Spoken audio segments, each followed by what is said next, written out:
Investment as the third engine. Now I move to investment as the third engine, which encompasses investing in people, investing in the economy, and investing in innovation. Investing in people. Saksham Anganwadi and Poshan 2.0. Saksham Anganwadi and Poshan 2.0 program provides nutritional support to more than 8 crore children, 1 crore pregnant women and lactating mothers all over the country, and about 20 lakh adolescent girls in aspirational districts and the Northeast region. The cost norms for these nutritional support will be enhanced appropriately. Atal Tinkering Labs.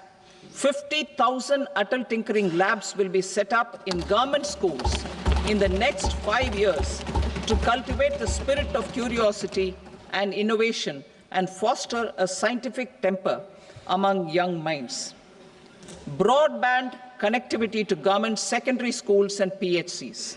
Broadband connectivity will be provided to all government secondary schools and primary health centers in rural areas under the BharatNet project. प्रयोगशालाएं हमारे बच्चों में जिज्ञासा और नवाचार की भावना उत्पन्न करने तथा वैज्ञानिक सोच को बढ़ावा देने के लिए अगले 5 वर्षों में सरकारी स्कूलों में 50,000 अटल टिंकरिंग प्रयोगशालाएं स्थापित की जाएंगी। सरकारी माध्यमिक स्कूलों और प्राथमिक स्वास्थ्य केंद्रों पीएचसी के लिए ब्रॉडबैंड कनेक्टिविटी। भारत नेट परियोजना के अंतर्गत ग्रामीण क्षेत्रों में सभी सरकारी माध्यमिक स्कूलों और प्राथमिक स्वास्थ्य केंद्रों को ब्रॉडबैंड कनेक्टिविटी प्रदान की जाएगी। भारतीय भाषा पुस्तक स्कीम। हम स्कूल और उच्चतर शिक्षा के लिए भारतीय भाषाओं में डिजिटल रूप में पुस्तकें प्रदान करने के लिए भारतीय भाषा पुस्तक योजना कार्यान्वित करने का प्रस्ताव करते हैं। इसका लक्ष्य विद्यार्थियों को अपने विषयों को बेहतर ढंग से समझने में मदद करना है। राष्ट्रीय कौशल उत्कृष्टता केंद्र।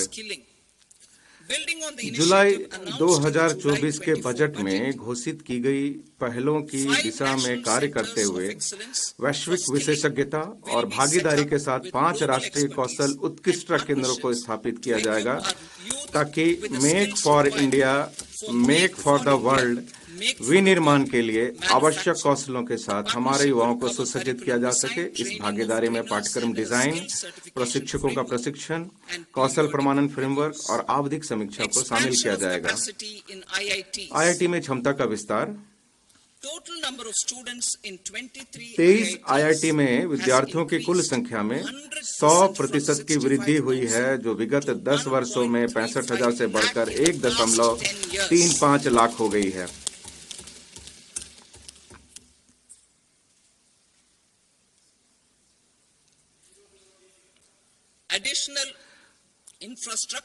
वर्ष 2014 के पश्चात शुरू की गई 5 आईआईटी में अतिरिक्त अवसंरचना का सृजन किया जाएगा ताकि 6,500 और विद्यार्थियों के लिए शिक्षा को सुविधाजनक बनाया जा सके।